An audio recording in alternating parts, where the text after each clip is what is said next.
Bueno, buenas tardes, ¿cómo están? Eh, Vamos a comenzar hoy la unidad número 3, nos llamamos la mitad de la materia, eh, y de manera un tanto estructurada va a ser la primera mitad de la materia vimos la cuestión de intereses, y la segunda mitad de la materia vamos a ver cuestión de política parlamentaria, para después ir ensamblando, ¿sí?, una propuesta común que les sirva de integración de los contenidos. Decía yo, vamos a abordar la cuestión de la política parlamentaria porque es una dimensión, vamos, aquí ya les comparto un poco desde mi experiencia de trabajo en el Poder Legislativo, es una dimensión que muchas veces no se aborda en la cuestión específica de la política de defensa, em, o en aquellas políticas que tienen que ver con los intereses estratégicos. Tengo mucho ruido de fondo y no sé si se me escucha bien a mí, la voz o está bien, ¿no? Se escucha bien, no sé. Buenísimo. Decía, la cuestión de la política parlamentaria, la dimensión parlamentaria legislativa relativa a la política de defensa, muchas veces es soslayada. Y es soslayada porque también, como la política de relaciones exteriores, la cuestión de la defensa nacional es eminentemente, en principio, una prerrogativa, por supuesto, del Poder Ejecutivo Nacional, y muchas veces se definen desde el Ejecutivo lineamientos que hacen a la política de defensa. Sin embargo, hay una dimensión eh, que está comprendida en el Poder Legislativo y que muchas veces se soslaya. La propuesta en la unidad número 3 y número 4 es abordar esto, y en esta unidad, que es la número 3, vamos a ver los principios rectores de qué se entiende por poder legislativo en un marco general histórico. No nos vamos a detener, les voy a dar unos lineamientos muy gruesos que nos sirvan para comprender los desafíos contemporáneos. ¿Y por qué esto? Porque en principio la cuestión del poder legislativo obedece a un principio de organización, disculpen la repetición, a un principio de organización de la República, en la cual existe lo que podemos denominar separación de poderes. Yo les hice una única carpeta con los contenidos de la unidad número 3. En la carpeta de los contenidos de la unidad número 3, ustedes van a encontrar un texto que es el de Soto Velasco, ¿sí?, que trabaja los aspectos históricos y más contemporáneos del poder legislativo. ¿Cuáles son los aspectos históricos del poder legislativo sobre los cuales me interesa que ustedes comiencen a elaborar? En primer lugar, digamos, desde que se propone la creación de la República como forma de organización del poder, existe la preocupación por la división de poderes. Quien primeramente propone esto es un filósofo y hombre político también francés que se llama Montesquieu, ¿no? Estamos hablando del siglo XVIII. La idea inicial de la separación de poderes es lograr en principio 5 objetivos, dice, que están en el texto. Yo se los digo: son lograr un gobierno eficiente, lograr leyes que sean de interés para todos, promover que la ley sea administrada de forma imparcial, y que que los representantes tengan control y puedan ejercer la rendición de cuentas del Ejecutivo, y que haya un balance de poderes. ¿Cuál es la idea inicial de la propuesta republicana, ¿no? Digo, la propuesta primigenia de la República. Pensemos que estamos hablando incluso antes de la Revolución Francesa, que significa la entrada, ¿sí?, del pueblo como actor político. La idea inicial es poner algún tipo de regulación al ejercicio del poder por parte del Ejecutivo, que estaba encarnado en aquel momento en un Ejecutivo unipersonal que emanaba su poder de la figura del rey, ¿sí? Y esto, por supuesto, era percibido por Montesquieu y por los primeros teóricos digamos, de la Revolución Burguesa, entendiendo la Revolución Burguesa como el periodo histórico que se abre a partir del crecimiento del comercio y la industria, como un ejercicio del poder que era lesivo para los intereses privados. Ese es el origen de la separación de los poderes.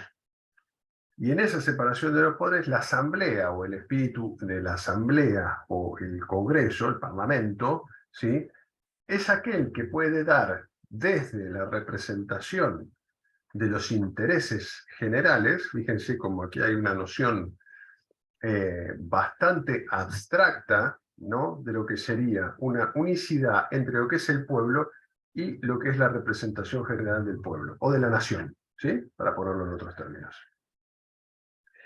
Esa separación inicial de poderes, ese balance de poderes, lo que después, un poco más adelante, ya en 1776 y en 1800, en los Estados Unidos, para quien lo haya leído, es El Federalista, ¿sí? El libro yo se lo recomiendo, que no lo haya visto, es como el origen del pensamiento político federal americano. Eh, eh, Allí lo que hay de vuelta, se retoma esta noción, ¿sí?, de la idea del control del poder del Ejecutivo y se incorpora fuertemente en la tradición de los Estados Unidos, que reviste gran interés para nosotros, repúblicas sudamericanas, porque digo, el constitucionalismo sudamericano tiene como origen al constitucionalismo norteamericano.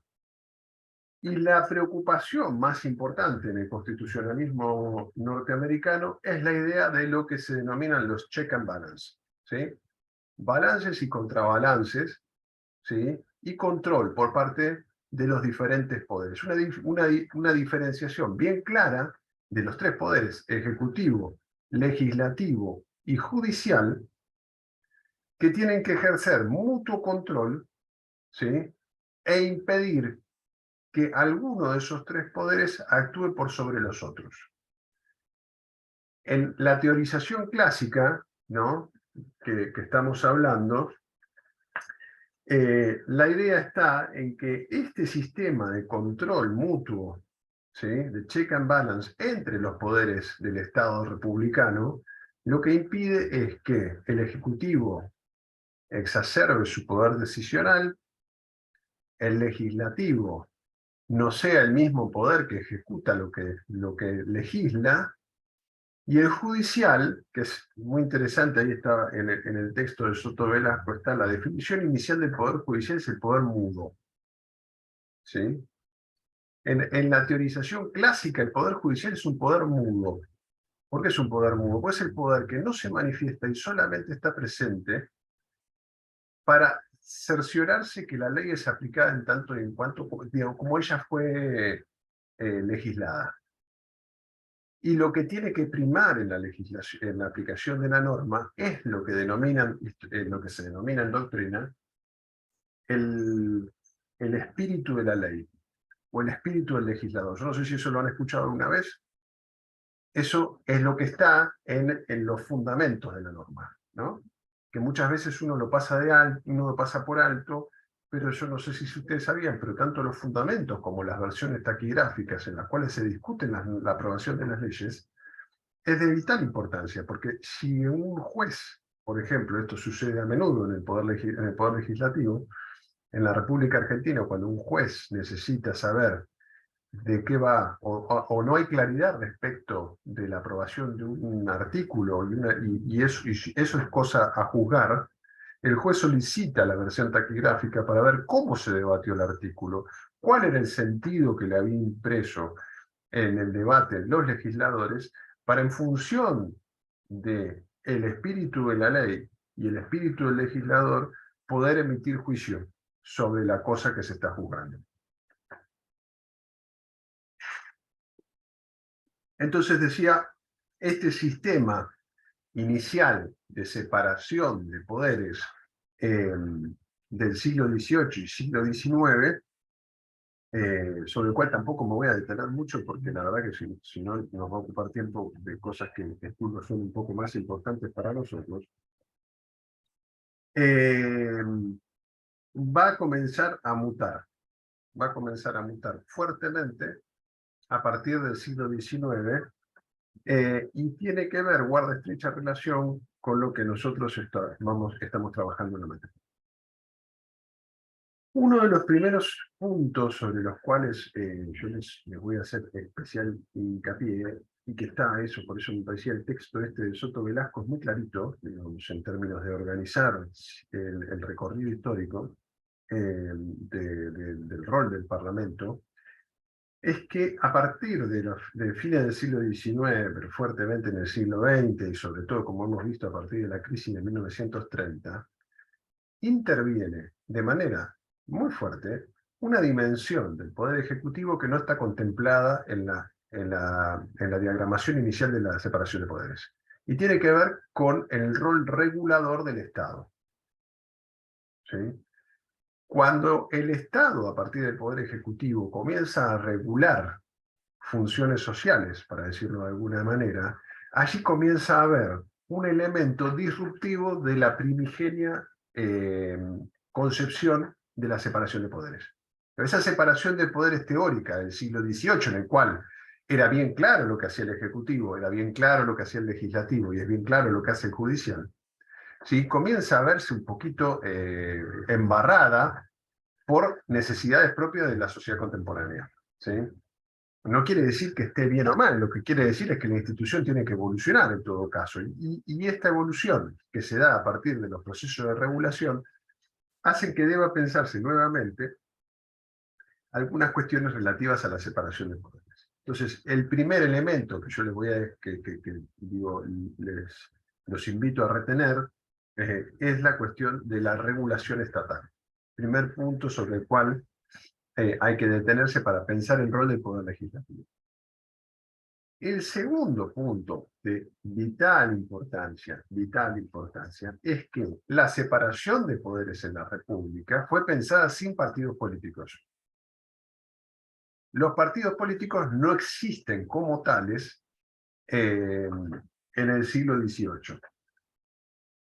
Uno encuentra, por eso digo que es muy interesante el federalista, uno encuentra en los textos originales de la Revolución Americana, en los textos originales de la Revolución Francesa, o incluso en teorizaciones anteriores, en los cuales comienza a haber, digamos, cierta inquietud por establecer restricciones al ejercicio del poder ejecutivo, ya sea por parte del rey en las monarquías, o sea, en las repúblicas incipientes.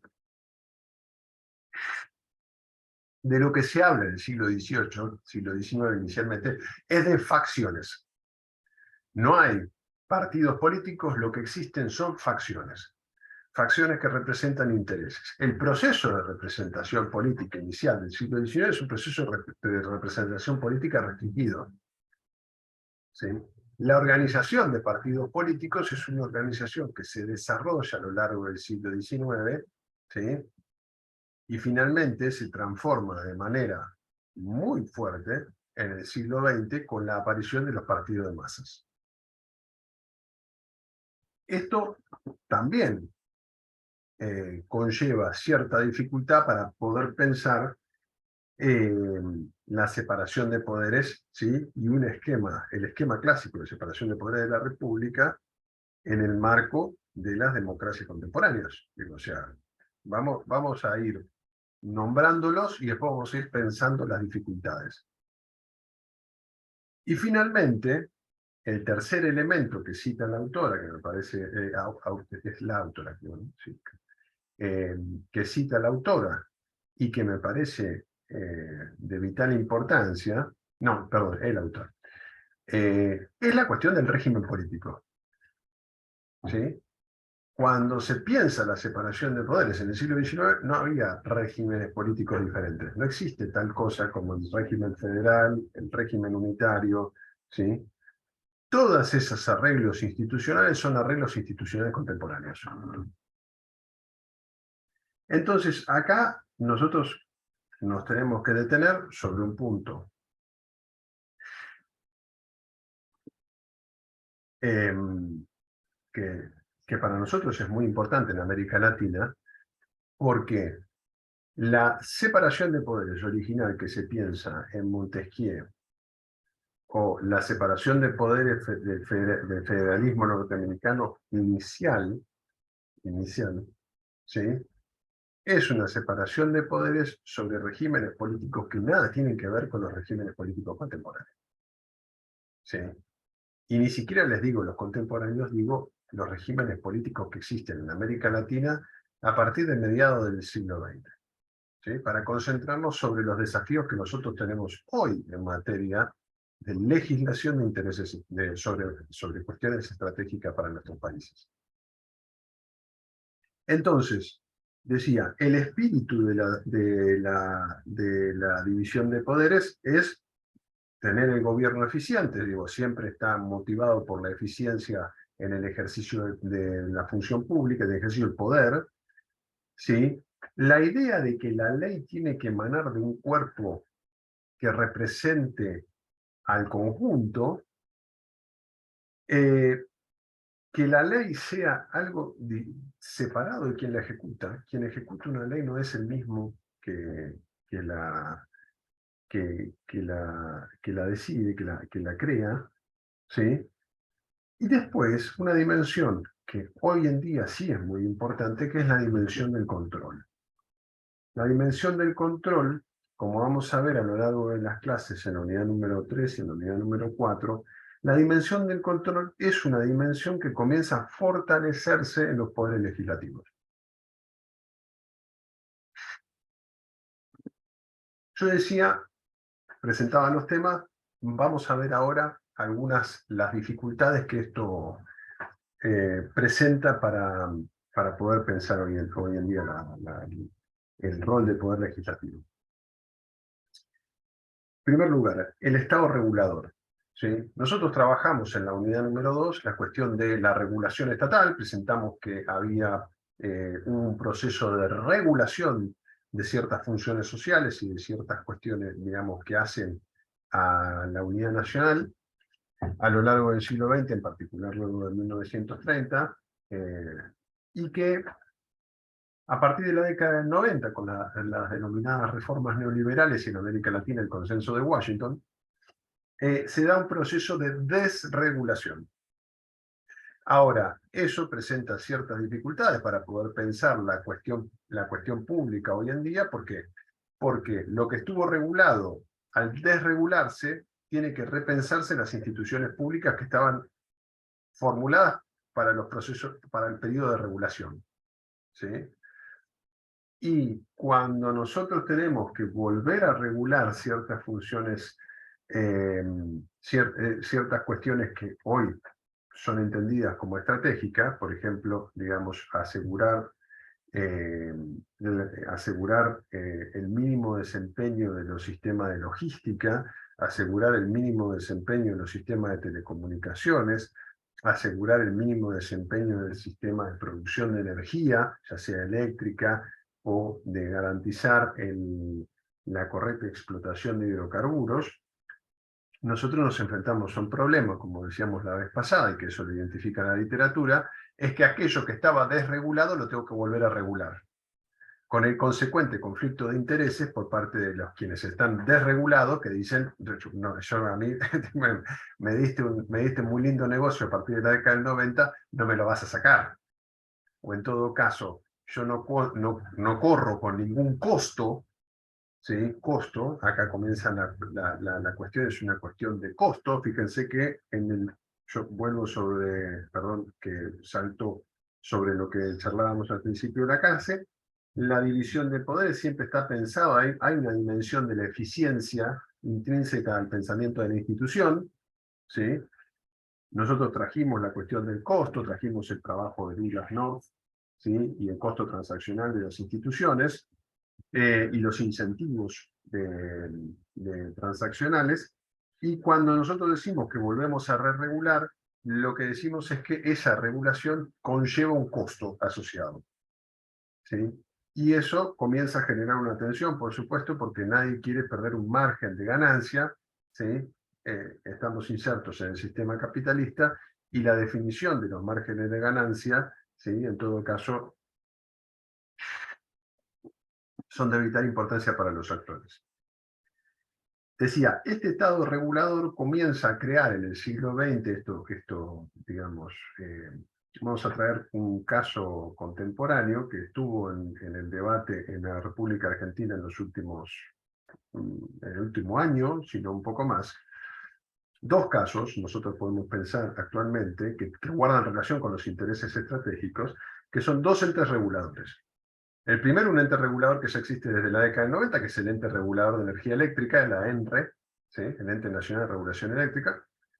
Y el segundo caso es con el fin de la licitación de los servicios de la Cuenca del Plata, que se llamó a partir de la década del 90 Hidrovía, ¿sí? Se crea un ente ad hoc, que es el que ustedes conocerán, que está conformado por varias provincias argentinas, cuyo fin es, durante un periodo de 24 meses, 2 años en principio, realizar la administración de la hidrovía. Digo hidrovía entre comillas porque es el nombre que se dio a partir de la licitación en la década del 90. También que podemos denominar como un espacio estratégico, ¿no? Digo, o sea, eso está claro por la importancia que tiene en términos económicos, ¿sí? Por el volumen de exportaciones, en términos estratégicos, por lo que significa para el ingreso de divisas para nuestro país, y podríamos agregar en términos geopolíticos, dada el volumen de proteínas que se comercializa, pensándolo en términos de suministro de alimentos a nivel internacional. Estos tres elementos dan cuenta, digamos, de los desafíos que supone pensar un esquema institucional para la vía Paraná-Paraguay. Hasta aquí, decía, estas instituciones reguladoras, estas dos instituciones reguladoras, obviamente establecen grandes desafíos para poder pensar la división de poderes. División de poderes que en otro momento, digo, en una división tajante de orden clásico de funciones entre el Poder Ejecutivo y el Poder Legislativo, claramente habrían quedado en manos del Poder Legislativo. Y sin embargo, hoy las instituciones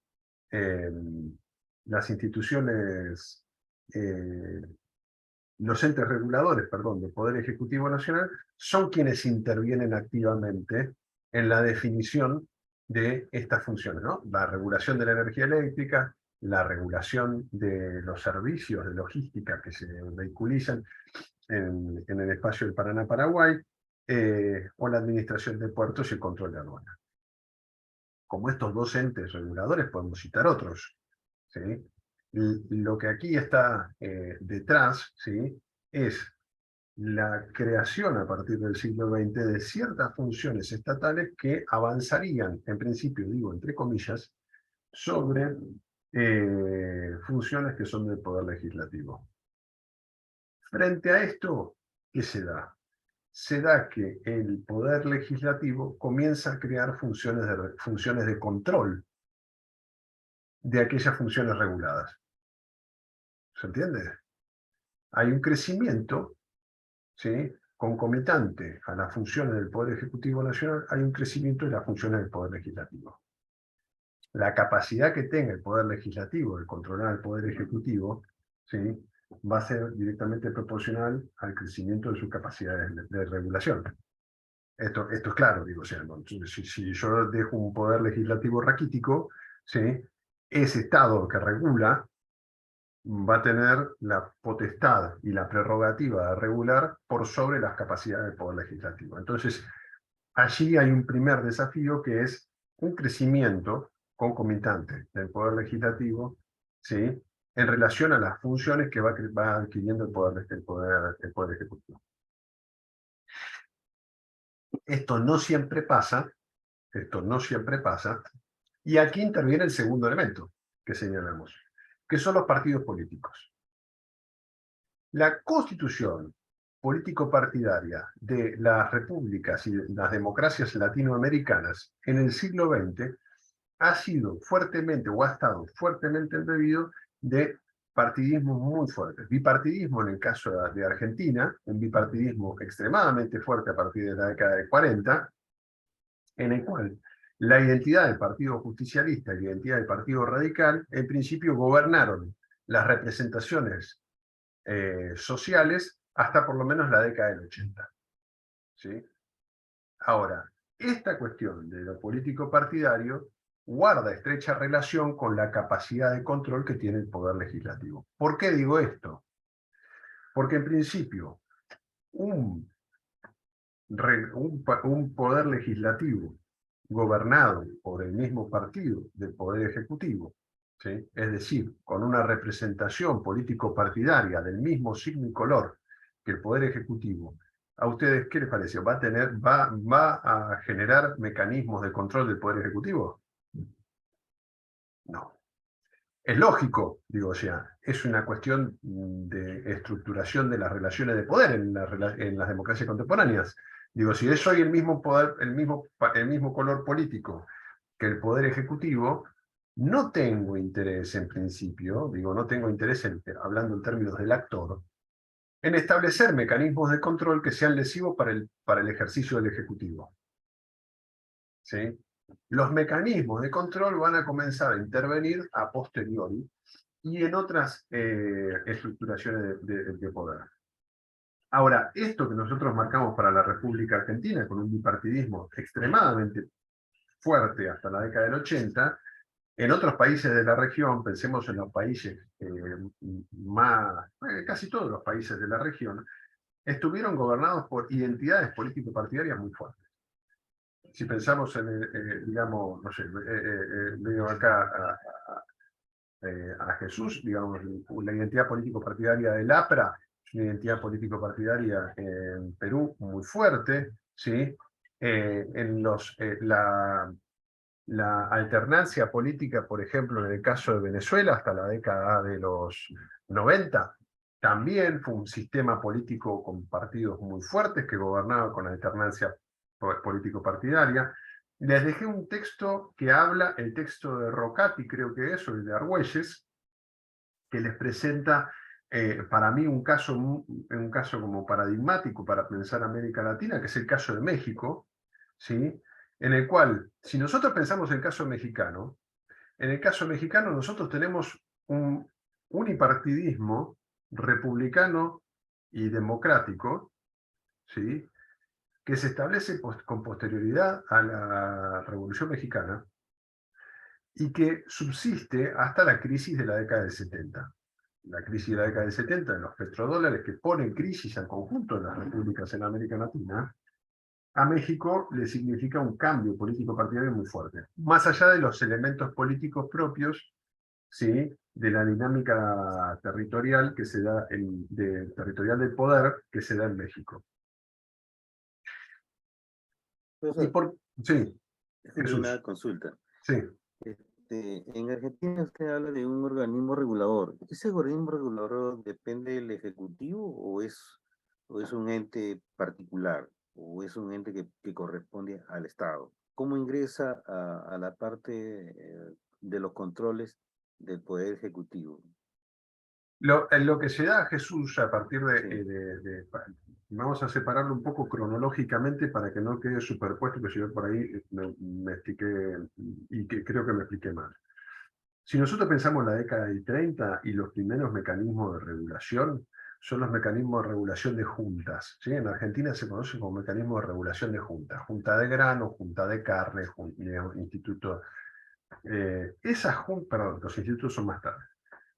Esas juntas son instituciones que se crean en la órbita del Poder Ejecutivo para sostener en periodo de crisis económica, pensemos década del 30, década del 40, ¿sí? Los mecanismos de control del mercado del comercio exterior, ¿sí? Y promoción de la industrialización. En el caso argentino, esto es muy claro. Esos mecanismos, como las juntas, que definían precios y tipo de comercialización, ¿sí?, con las reformas que se dan a partir de la década del 90,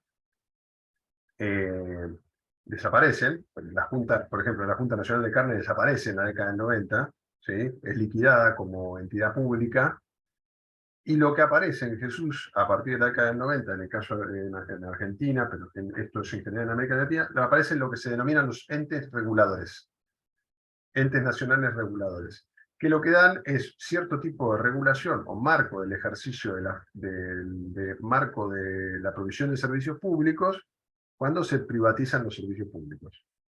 Ahora, este ente regulador, ¿sí?, a la cuestión a la que voy es tanto la Junta como el ente regulador de manera general, ¿no? Por eso te marqué la diferencia cronológica en el caso argentino.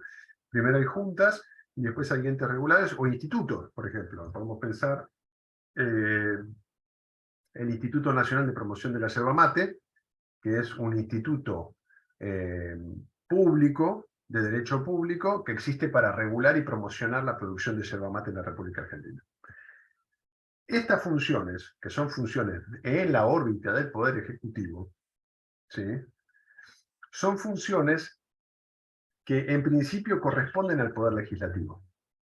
Es la función de legislar y establecer reglamentación para ciertas cuestiones que hacen a la producción o al funcionamiento de los servicios públicos. En la lógica original, digo yo, Jesús, en la lógica original de la separación de poderes, ¿sí?, solamente legisla el Poder Legislativo. Eso es como el esquema clásico. Lo que dicen los autores es, el advenimiento de ese estado regulador, de ese estado de bienestar, hace que el Poder Ejecutivo, ¿sí?, comience a desarrollar funciones que son necesarias para poder garantizar el bienestar social, para poder garantizar la función social del Estado, que lo que hacen es avanzar a través de procesos que regulan los servicios públicos, regulan servicios públicos entendido de manera general, digo, ¿eh? O sea, no solamente la provisión de agua y electricidad, sino también salud, educación. Digamos, cuando comienza a regular, ¿sí?, lo que dicen los autores es, ahí comienza a haber un conflicto. Comienza a haber un conflicto, que ese conflicto a lo que conlleva es a una mutación del poder legislativo. Ahora, es ahí donde yo establezco, digamos, que yo hice la entrada recién, del segundo elemento que nosotros tenemos que contemplar, que había mencionado al principio, que es el advenimiento de los partidos políticos. Porque como decíamos recién, si el Poder Ejecutivo y el Poder Legislativo pertenecen al mismo color político partidario, no hay interés de los legisladores en establecer mecanismos de control al ejercicio del Ejecutivo. Digamos. ¿Por qué? Porque todo mecanismo de control conlleva a un proceso burocrático en el cual la toma de decisiones está sujeta a la rendición de cuentas. Esto no quiere decir que no haya existido rendición de cuentas, ¿no? Digo, para que no se interprete mal lo que estoy diciendo, no es que digo, no hubo accountability, como dicen ahora, durante 70 años en América Latina, sino que lo que había era un desarrollo de las funciones legislativas mucho menor. ¿Por qué? Porque los partidos políticos eran los mismos que generalmente ejercían el Ejecutivo Nacional. En el caso mexicano, por eso yo les traje el texto de México, ¿eh?, que habla de la vieja y la nueva institucionalidad parlamentaria. En el caso mexicano, esto es clarísimo. Porque el Poder Ejecutivo lo ejercía el PRI, el Partido de la Revolución Institucionalizada, y el Poder Legislativo estaba en manos del PRI. Entonces, el organismo frente al cual rendía cuentas el Poder Ejecutivo era el Tribunal de Cuentas. Tribunal de Cuentas, para quienes tenemos más años, reconocerán que era la institución encargada a la cual el Ejecutivo tenía que rendir cuentas hasta la reforma de 1994 en la República Argentina. A partir de la reforma de 1994 en la República Argentina interviene un organismo extrapoder, y acá vamos a ir viendo la nueva ingeniería institucional, que es la administración, la AGN, la Auditoría General de la Nación, ¿sí?, que se suma a otro mecanismo de control que tiene, pero ese es del Poder Ejecutivo, que es la SIGEN, que es la Sindicatura General de la Nación. SIGEN, como mecanismo de control durante y AGN, Auditoría General de la Nación, como mecanismo de control ex post. ¿Sí? Entonces, bueno, no sé, Jesús, si eso más o menos explicó tu, no sé si fue como tu duda. Bueno, sí, sí. Bueno, viendo el caso de Perú, en el caso como te explica, Perú sí tan regladas todos los poderes, cada uno en su campo, pero cuando hay mayoría en el Congreso, ahí Ajá, sí, cuando hay mayoría en el Congreso de los partidos políticos, ahí sí tienen el manejo de las normas y leyes. Por ejemplo, en el gobierno de Fujimori, ajá, tenían casi toda la mayoría en el Congreso. Y daban las leyes y daban las normas, porque el Congreso es la que da las leyes y solamente el presidente la firma. Entonces ahí era el problema porque le daban mayores facilidades a las empresas privadas para que ganen mayores, no pagan inclusive impuestos. Mira hasta dónde llegaban los congresistas que no pagan ni impuestos en el caso de minería, en el caso de todas las energías, y estábamos en bancarrota, pues definitivamente. No pagaban impuestos hasta ahora, recién que se está regulando ahorita, pero ya lo mismo el Estado mismo, o sea, las normas que dictaba en ese gobierno era en favor de las empresas privadas. Entonces, de manera que se manejaba de un punto de vista muy, los partidos ahí manejaban el Estado mismo, porque ni el presidente lo podía hacer. Como ve claro, usted, en el caso argentino tienen ustedes esta norma, este organismo que es un tripartito, que en la época de Acción Popular, acá en Perú, en el grupo de Belaúnde, sí, la tripartita, o sea, había la empresa privada, el Estado y el trabajador. Se había cada uno daba su opinión y decía, bueno, este es el valor, o este es el servicio, y se regulaba, como ustedes tenían en estos años, en el año 40 hasta el 90, me dijo, sí, más o menos así, aproximadamente hasta el 90. Lo que, así lo más o que, menos. lo que nosotros ahora, que también esta dimensión del partido político conlleva dos cuestiones, que va un poco en relación a lo que vos estabas señalando recién, Jesús, y que por ahí permite comprender dos cosas. En primer lugar, por supuesto que el partido político tiene pocos incentivos para establecer mecanismos de control del poder ejecutivo cuando el mismo partido político ejerce el ejecutivo. Esto que yo decía en términos de incentivos concretos en político para decir, bueno, a ver, yo voy a controlar a mi ejecutivo. Pero el segundo elemento de vital importancia para comprender qué dinámica se da entre los dos es que cuando el partido político que gobierna y que ejerce el poder ejecutivo tiene mayoría en el Congreso, en el caso de las repúblicas latinoamericanas, lo que se da es una posición receptiva por parte del Poder Legislativo de las iniciativas del Ejecutivo, que a priori en muchos casos se señala como un problema, digo entre comillas problema, cuando en verdad es, si uno lo piensa en términos de los costos transaccionales y del interés de las agrupaciones políticas, es lógico que el poder legislativo allane el camino para que el poder ejecutivo tenga sus propias leyes, las leyes que le permiten poner en práctica su programa político. ¿Se entiende esto? Esto un poco lo que tiende es a tratar de desmitificar esta idea que muchas veces circula a partir de, digamos, en el debate público, de la supuesta lógica de escribanía que tienen los poderes legislativos. Tal lógica de escribanía no existe, ¿sí? En todo caso, digamos, será, perdonen la expresión poco académica, un pataleo por parte de los partidos políticos minoritarios respecto del ejercicio del poder por los partidos políticos mayoritarios.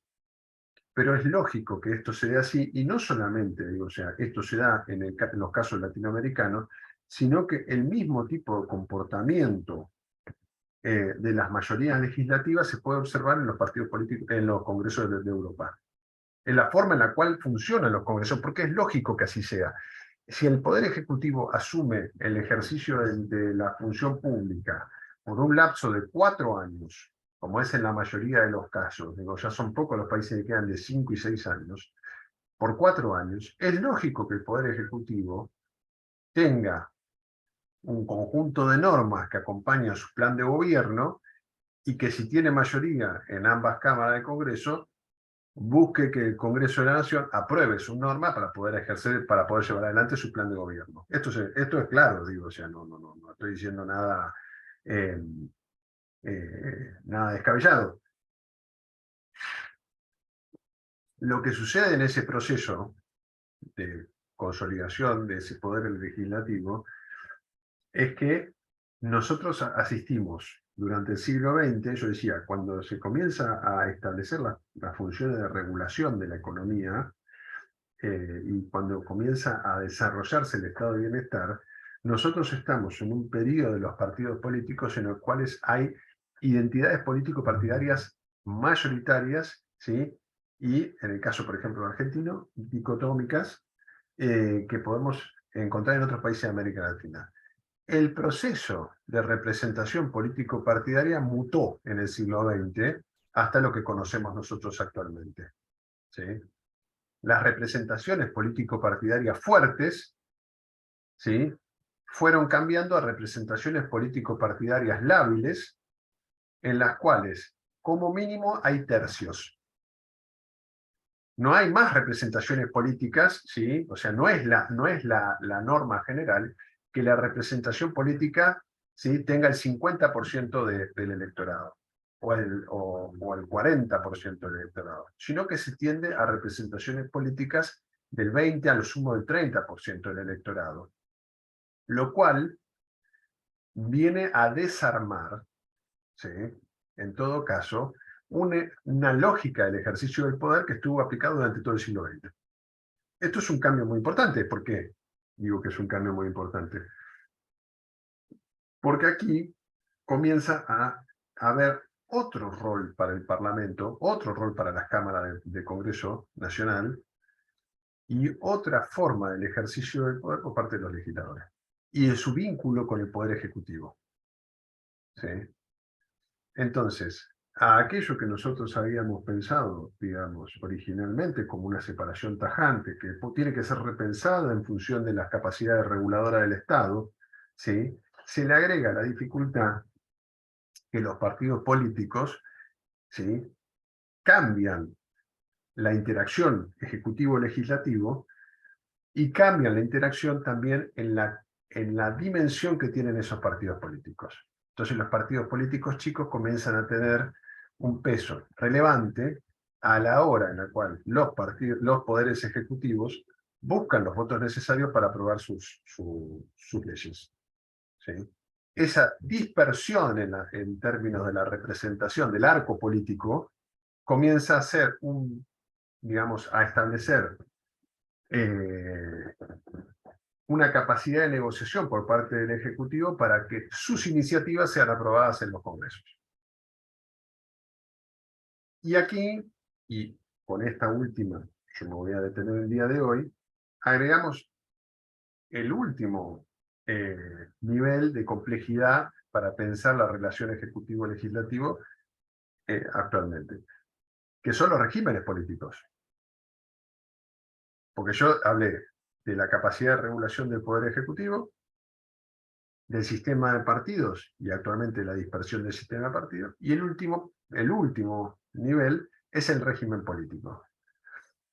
Pensemos de vuelta que a estas dos dimensiones que yo le decía, la dimensión de regulación, la dimensión de la representación política, le agrego una tercera dimensión de complejidad que es la dimensión de lo subnacional. Un régimen de gobierno ejecutivo y federal, ¿sí?, no funcionará con el Poder Legislativo Nacional del mismo modo que un régimen de gobierno, ¿sí?, de corte, puede ser ejecutivo, pero unitario, o puede ser de tipo parlamentario. ¿Se entiende? Aquí tenemos acá tenemos, y esto es clarísimo, clarísimo para el que lo conozca, esto se ve muy, pero muy bien en el sistema político de Brasil. El rol que tienen los partidos políticos a nivel estaduales en Brasil en su participación en las coaliciones de gobierno de federales. y la forma en la cual los pequeños partidos políticos que tienen representación solo en los estados provinciales, en los estados federales de Brasil, intervienen en las dinámicas de construcción de marco normativo que necesitan los poderes nacionales. Y cómo condicionan al mismo tiempo esto.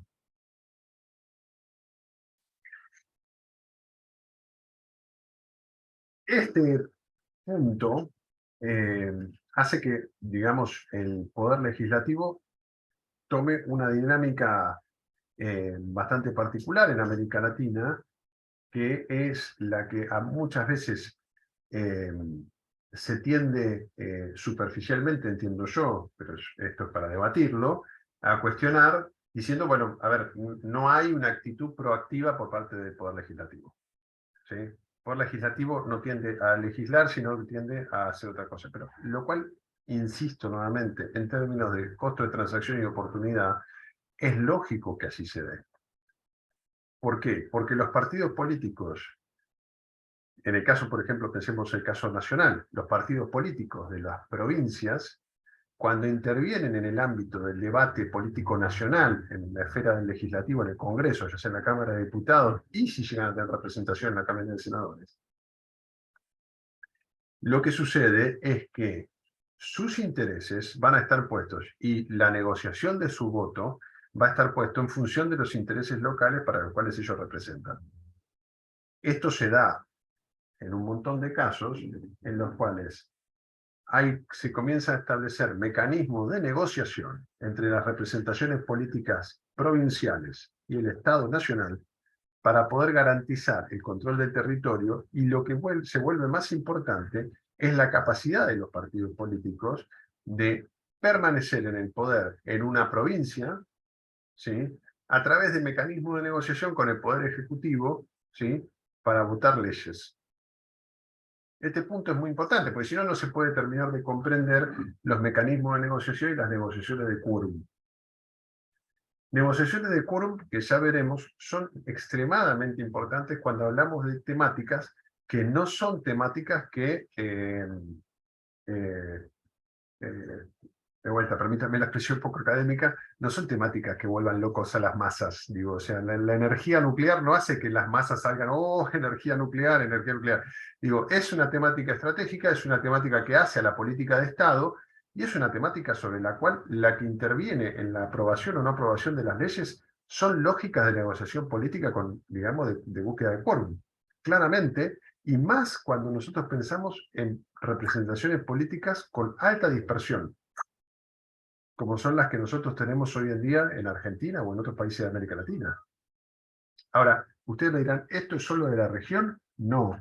Yo tengo un texto, bueno, está en inglés, yo después voy a ver si les hago una pequeña traducción, que es sobre, o creo que lo tengo más adelante, creo que lo vamos a ver en la unidad 4, creo, que es sobre el funcionamiento de la Comisión de Defensa de la Cámara de los Comunes, de la Cámara de Diputados en los Estados Unidos. ¿Yo les hablé de esto? No, ¿o sí? No, no hablé de esto. Es un texto muy interesante porque lo hacen en la década del 80. Para quienes conozcan del tema, la Comisión de Defensa, el Comité de Defensa de la Cámara de Representantes de los Estados Unidos es un monstruo. Es un comité muy importante en los Estados Unidos. Define muchísimas cosas. Asesora al Pentágono, establece toda la política de beneficio social para los veteranos y personas que han sido movilizadas en los Estados Unidos, lo cual es mucho. Es un comité muy, pero muy importante. Es un comité que tiene subcomités, tiene subcomité de presupuesto, tiene subcomité de compra de armamento, tiene subcomité de ciencia para la defensa. Es un comité muy grande. Estamos hablando de un comité que tiene casi 50 personas. Es muy importante. Ese comité que yo les estoy diciendo, lo interesante de este libro, es que ese comité, en el periodo de mayor despliegue de las capacidades militares de los Estados Unidos, que fue en la Segunda Guerra Mundial, la Guerra de Corea, era uno de los comités más chicos del Congreso de los Estados Unidos. No tenía... no tenía prácticamente importancia. El crecimiento, ¿sí?, en términos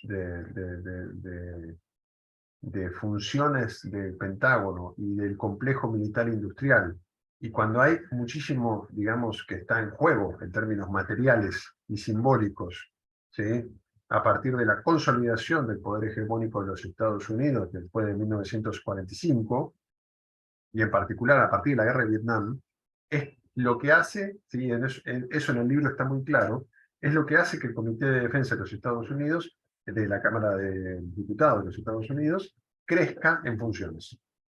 ¿Sí? Eso es muy interesante de ver, porque el grueso del personal comienza a aumentar luego de la guerra de Vietnam, hasta ser uno de, como decía recién, uno de los comités más importantes, junto con el de Relaciones Exteriores.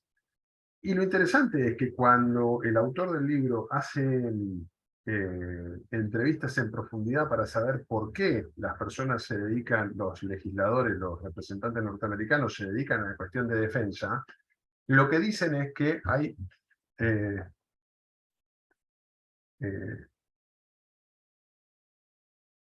había dicho que eran 4 en principio, no sé, Lo había Manuel. comentado, profesor, la clase pasada. Ah, lo comenté esto. Sí, Ah, pero así medio rápido. ok. Bueno, gracias, Manuel. Lo que dicen en las entrevistas con el autor es que a ellos lo que les interesa es la capacidad que tienen de negociar recursos cuando están en las votaciones que tienen que ver con defensa. ¿Sí? El interés de las comisiones más grandes y el interés que tienen las cuestiones estratégicas no siempre está ligado a la política partidaria y, a la política, y al establecimiento de mecanismos claros, digamos, de correlación entre la representación legislativa y la política territorial. Entonces, en esa relación, las cuestiones que son estratégicas, que, insisto, no son aquellas cuestiones que definen el voto popular, pero son cuestiones que son de interés para poder establecer mecanismos de negociación en el ámbito del Congreso. Y sobre eso vamos a comenzar a trabajar a partir de la clase y en las próximas 3, 4 clases. Así que, bueno, vamos ya 1 hora. Voy a dejar ahora abierto el micrófono para ver si hay, para hacer un intercambio o comentarles el trabajo que ya les dejé en la plataforma. Que ahora lo voy a ver bien. Ah, lo tengo que editar un poquito. Lo voy a esconder. Me voy a dejar un trabajo sobre actividad nuclear. Bueno, abran el micrófono para así hacemos algún intercambio, y si no, yo les comento, si no tienen ninguna duda o consulta sobre lo de hoy, les comento la actividad, que va a ser la actividad de 2 semanas.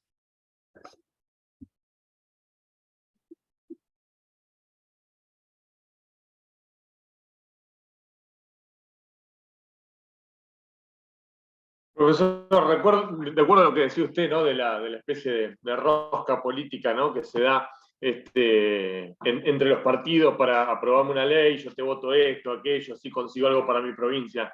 ¿Cómo se puede hacer o cuál le parece a usted que podría ser una solución para aquellos temas que son estratégicos o que la nación termina definiendo, che, esto es estratégico para que las provincias no se agarren de eso para conseguir beneficios para los propios? Y todo tenga que ser una moneda de cambio, cuando en verdad debería ser algo que nos beneficie a todos, ¿no? Sí, No sé bueno, si se entiende a qué sí, voy. hay algunas temáticas sobre las cuales hay un consenso generalizado y no entran en este rango. Digo, me parece que por ahí nosotros podemos pensar claramente, por ejemplo, todo lo que tenga que ver con política antártica. En eso, digamos, no hay una moneda transaccional en torno a la política antártica nacional. Creo que acá el colega acá, Norberto, también del Congreso, me parece que en torno a lo antártico no hay una lógica de transacción entre los partidos políticos. En torno a Malvinas no hay una lógica transaccional de los partidos políticos. La cuestión comienza a intervenir, me parece a mí, Mayor, cuando nosotros comenzamos a ver esto que yo decía, se reguló y se desreguló. Porque cuando comienza a haber conflictos de intereses, o se establecen lógicas, o cuando, perdón, se comprende que la regulación institucional conlleva costos de transacción que los privados no quieren absorber, ¿sí? Es lógico que, digamos, establezcan presión sobre los partidos políticos para que esas normas no se aprueben. Y allí sí comienza la lógica de transacción. No sé, me digo casos así como muy emblemáticos que salieron en prensa, se puede pensar el tema de las tabacaleras. Digo, en los momentos en los cuales las tabacaleras eran de vital importancia para la producción en la región del NOA, ¿sí? El ejercicio de presión que tenían las tabacaleras sobre los legisladores de la región, ¿sí? Era lógico porque, digamos, tenía que ver con una cuestión de subsistencia económica del espacio, de esas provincias. Sin embargo, uno también podría pensar en términos del interés nacional de salvaguardar, digamos, cuestiones de salud pública, porque también lo podría poner en esos términos. Y después hay otras cuestiones que tienen que ver con producción de hidrocarburos, por ejemplo, que nosotros vamos a comenzar a debatir respecto de la reforma de 1994 y el ejercicio de la soberanía sobre el subsuelo que tienen las provincias, ¿sí? Que ahí establece como digamos, hay una tensión, vamos a ponerlo en términos de tensión, no de contradicción, hay una tensión entre el ejercicio de la soberanía del subsuelo, ¿sí? Y la lógica del desarrollo integral y armónico que también se establece en la Constitución Nacional. ¿Sí? Digo, ahí hay... Porque si hubiese, por ejemplo, un plan nacional para el desarrollo del litio o lo que sea, sí o sí, esas líneas que plantee la nación tendrían que estar de acuerdo a aquellas provincias que son dueñas del recurso, entre comillas. Exactamente. Es que ya no son, entre comillas, dueñas del recurso. Ese es el punto. Son. Lo son. La Constitución del 94 establece que son las dueñas del recurso. Entonces, allí comienza a haber, por eso yo hablo de una tensión, digo, hay autores que, digamos, si la lógica es una lógica de desarrollo nacional, para esos autores hay una contradicción claramente entre lo que otorga la Constitución de 1994 y el fin último, que es el desarrollo nacional. Porque lo que se entiende es que los bienes que están en el subsuelo de la nación pertenecen a la nación. Ahora, la Constitución del 94 establece claramente que esos recursos son propiedad de las provincias.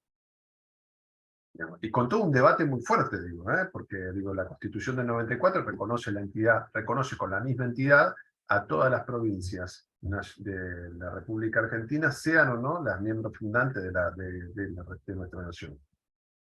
Y allí, digo, ahí hay como un debate de fondo respecto de cuál es la propiedad de los recursos naturales. Pero bueno, digamos, sin adentrarnos tanto en eso, que por ahí lo vamos a comenzar a discutir,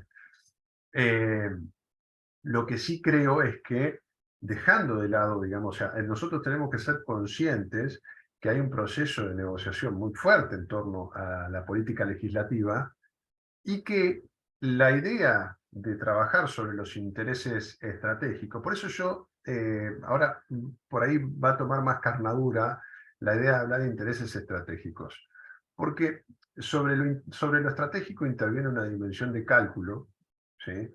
Que es la dimensión de cálculo que está en la esfera política y parlamentaria. Sí, por eso yo decía, el interés nacional, sobre la cuestión del interés nacional, muchas veces nosotros podemos decir, e incluso hay podríamos decir esto que recién sostuvo Mayor, decir, bueno, a ver, ¿cuáles son los intereses nacionales? Entonces, ahí ya en torno a ellos trabajamos sobre cuestiones que no son transaccionales. No hay transacción posible sobre lo nacional. Es esto que yo decía recién, sobre la política antártica argentina, no hay transacción sobre la cuestión digamos, de la ocupación británica de las Islas Malvinas. No hay transacción posible. Digamos, porque por la historia, por la gesta de Malvinas, digo, por un montón de elementos, es claro eso.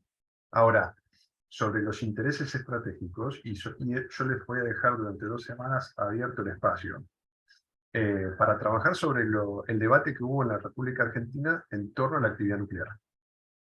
Justamente, es muy interesante, yo les he dejado, ahora después lo voy a descubrir, voy a programar bien la actividad y se la voy a descubrir. Les he dejado los debates parlamentarios de dos leyes, que son la 24.804, que es la ley, todo esto lo van a tener en la página, la Ley de Actividad Nacional Nuclear, y la 26.566, que es la Declaración de Interés Nacional de las acciones para extender la vida de la central nuclear de Embalse.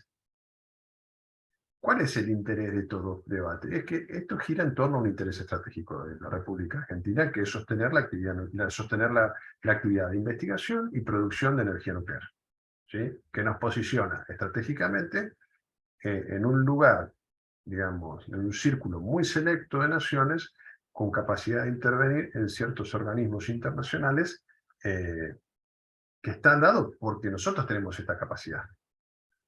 Ahora, es muy interesante ver el debate, porque el debate de la ley 24.804 se da en el marco de la desregulación. Entonces ahí ustedes comenzarán a ver la posición de ciertos legisladores respecto de cuál es el rol del Estado en torno a esto, y al mismo tiempo el debate en la década del 90 respecto de, bueno, de legisladores que dicen, bueno, sí, está bien, desregulemos, pero ojo con desregular, ¿sí? ¿Por qué? Porque esto es estratégico para la nación. Entonces, desregulen hasta ahí. Tampoco vamos a perder la capacidad. Entonces, yo lo que los invito es a hacer una breve síntesis. Cuando digo breve, es una carilla, son 300 palabras, en la cual ustedes tienen que identificar, ¿sí?, a partir de los debates parlamentarios, la cuestión de la importancia de la cuestión nuclear. ¿Cuáles son los argumentos que utilizan los legisladores para identificar la importancia de la cuestión nuclear? ¿Sí? Que identifiquen el trámite parlamentario. Por trámite parlamentario les explico brevemente qué es el trámite parlamentario. El trámite parlamentario es quién presenta el proyecto, ¿sí?, cómo se trata el proyecto. Toda esta información está en la página. Todo esto que yo les estoy diciendo lo van a encontrar en la página de la Cámara. Y después, si quieren, desarrollar brevemente, ¿sí?, las argumentaciones que dan. Y ahí ustedes van a comenzar a identificar, ¿sí?, o la idea es que comiencen a identificar si hay argumentaciones a las cuales son proclives ciertos partidos políticos, o si hay argumentaciones que son transversales. Porque ahí nosotros vamos a poder identificar, ¿sí?, o es en todo caso lo que yo los invito a hacer, es sobre las cuestiones estratégicas, ¿sí?, vamos a comenzar a ver que podemos identificar argumentaciones que transversalmente recorren las representaciones político-partidarias. ¿Sí? Uno comienza a identificar núcleos estratégicos cuando comienza a identificar mismas argumentaciones independientemente de los partidos políticos. Esto no sucede siempre,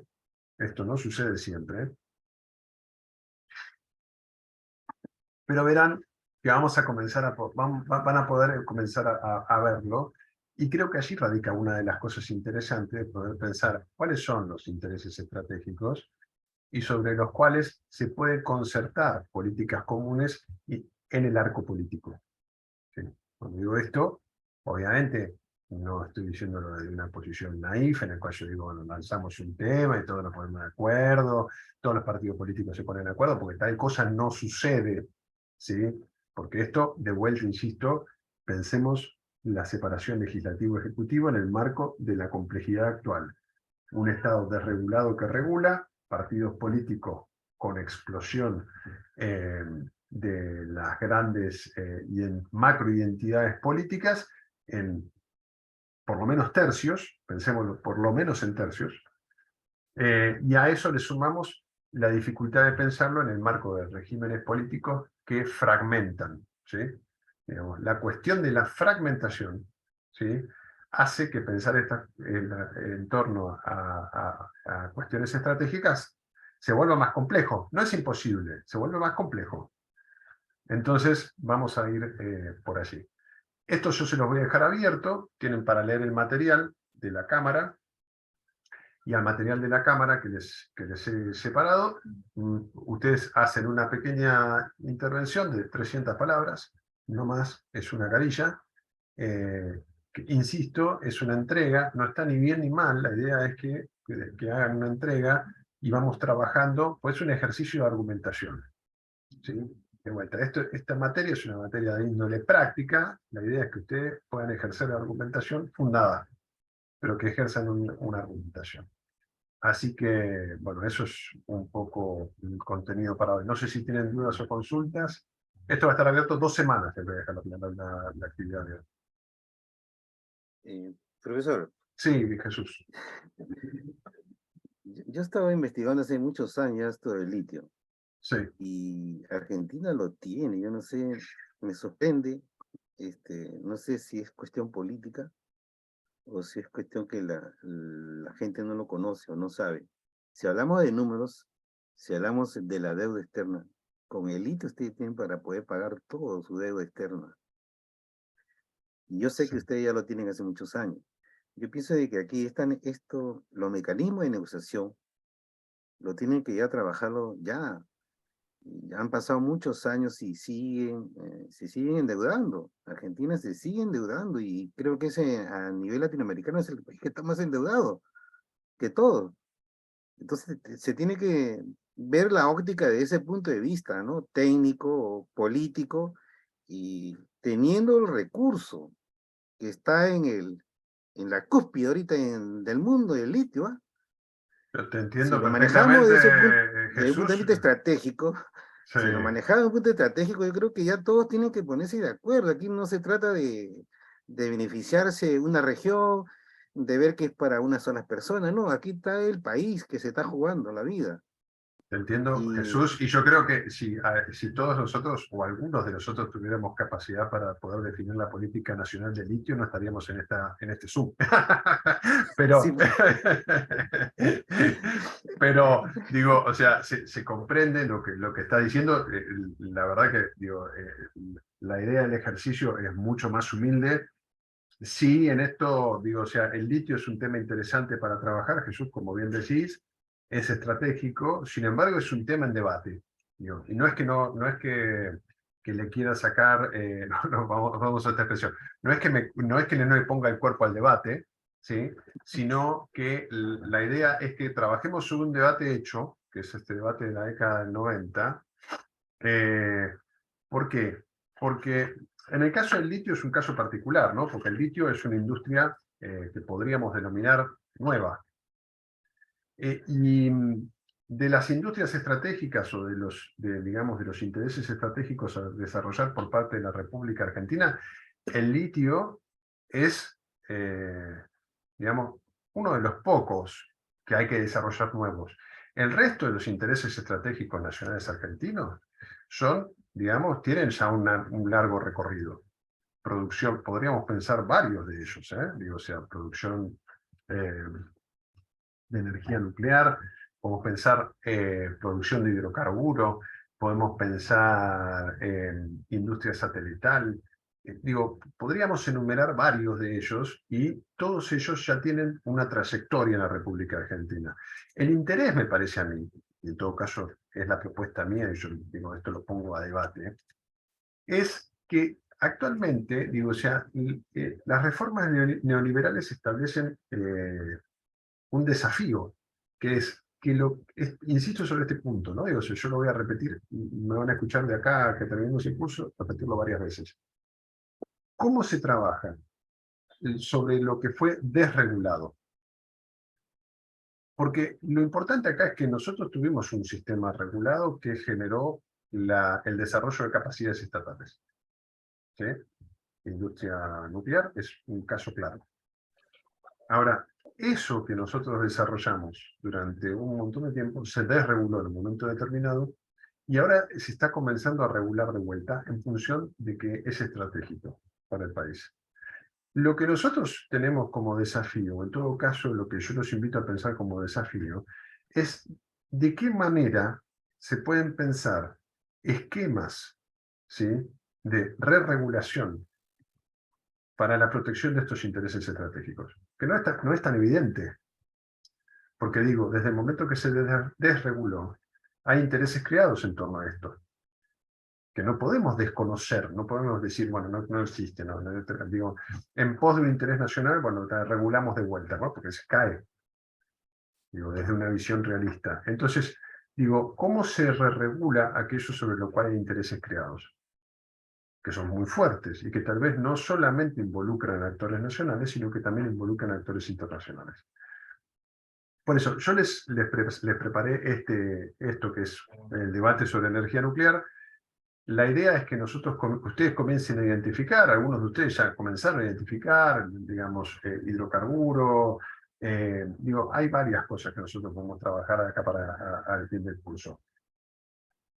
Yo lo que les propongo acá es, lean el debate parlamentario, quien no tenga el ejercicio, bueno, que aborden un debate parlamentario para que vean cómo se debate en el Parlamento en torno a una cuestión estratégica como es la actividad nuclear, cuáles son los argumentos que intervienen, van a encontrar que hay consideraciones respecto de la cuestión estratégica, y en función de ello, que ustedes hagan una pequeña intervención de 300 palabras que suban a la plataforma. Insisto, Jesús, no es quitarle el cuerpo al debate del litio, sino que es un debate sobre el cual hoy se desarrolla, y es un debate muy particular, porque es algo nuevo. Nuevo Nobel, ¿no? Digo, tenemos otras cosas que me parece a mí, sin quitarle importancia al litio, deben prestar, sobre las cuales nosotros tenemos que prestar atención en la República Argentina, y que me parece que sería interesante pensar. En todo caso, yo les propongo que las pensemos.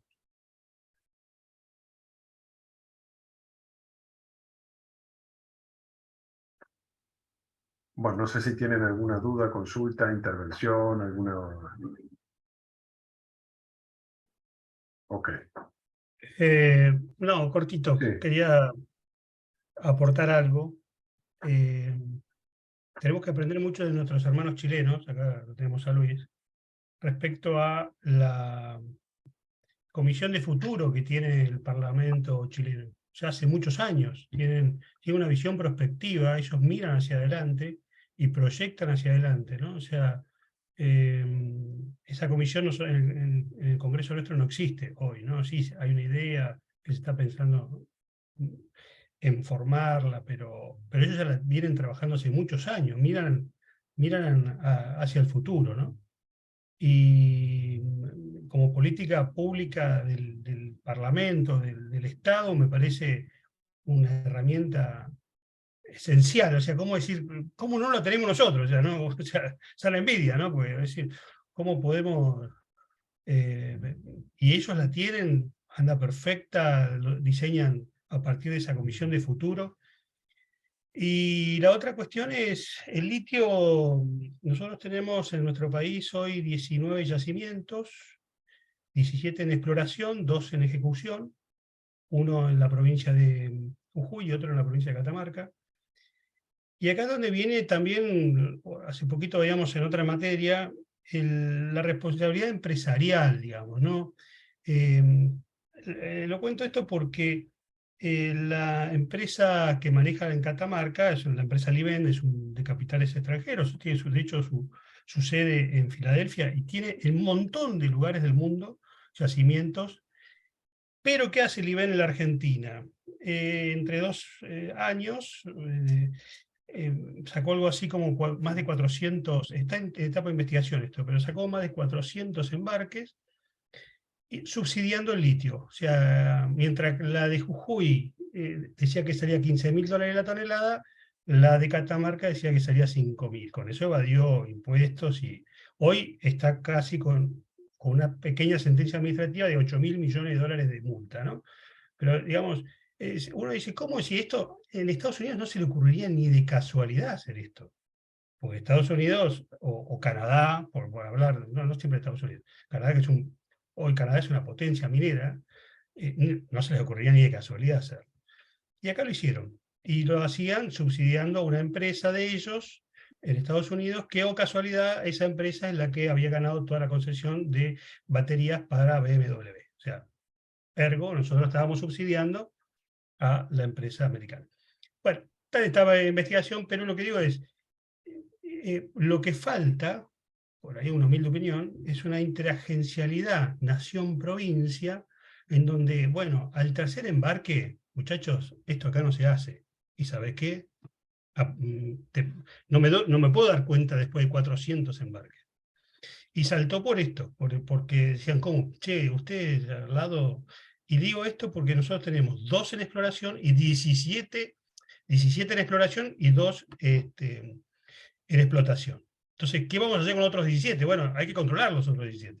Entonces, el litio hoy es tanta la velocidad que está adquiriendo que necesita ser regulado, como bien lo dijeron hace un ratito, y bueno, en esto es el juego interno, ¿no? Administrativo que tiene que empezar y los organismos a darse cuenta, digamos, porque del canon minero una parte queda en la provincia, por lo que recién habíamos visto del artículo 124 de la Constitución, que los recursos naturales son de las provincias, y una parte lo recauda la nación por los impuestos nacionales de las mismas explotaciones. Pero uno dice, la explotación minera trae atrás un montón de otras explotaciones, combustible, alimentación, la logística, de subempresas que están atrás de la actividad minera. Y esto genera un montón de trabajo en las economías. Entonces, ¿cuáles son los temas centrales hoy en la Argentina? Uno es pero por otro lado tenemos la balanza, lo que están viendo en todos los medios es la ley de humedales. Y uno dice, bueno, pero ¿qué es lo que pasa con la ley de humedales? ¿Sí? Es como decir, che, queremos evitar la desnutrición en África. ¿Quién se va a oponer? Levantamos las 2 manos así. O sea, todos queremos una ley de humedales y todos queremos cuidar los recursos naturales.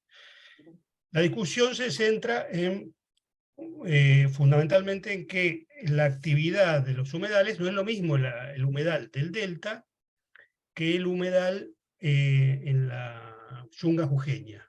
O sea, por ponerlo en blanco y negro, ¿no? O sea, hay que ver en cada provincia cuáles son los humedales, que son todos humedales, y dónde afecta o no afecta una actividad minera o una actividad agropecuaria. Por eso es que no se está llegando a un consenso definitivo, pero en realidad estamos hablando el mismo idioma. O sea, porque el otro es decir, che, acercamos posiciones y logramos el consenso y sale, como salieron todas las leyes en la Argentina. O sea, tiene que salir por consenso. En una Cámara que está totalmente fragmentada, si no me pongo de acuerdo con mi hermano político, adversario, o que sea, che, me rechazaste el presupuesto del año pasado, este año me hace una mano, bueno, y sí, bueno, y salió, o sea, ¿por qué no salió antes? Ahora sí salió, porque bueno, se lograron los consensos. Y en esto se va a llevar a un consenso, pero nada, quería hacer ese aporte rápido y no los aburro. Pero la dinámica del Congreso tiene eso, hay temas que tardan más en... Y en esto quiero, por último, muchas veces queda en libertad de conciencia de cada legislador su decisión. Algo concreto yo lo vi con la ley del aborto. O sea, ahí fue transversal, no es que hubo un bloque y dijeron, che, muchachos, ustedes levantan la mano por un lado y ustedes levantan la mano por el otro.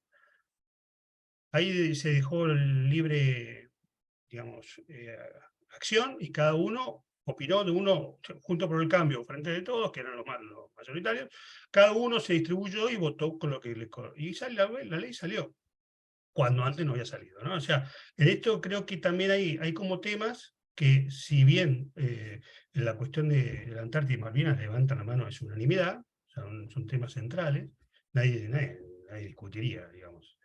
Como decir, queremos comprar 2 Irizar más y tener una flota y le van a levantar la mano todos, porque todos estamos de acuerdo con eso.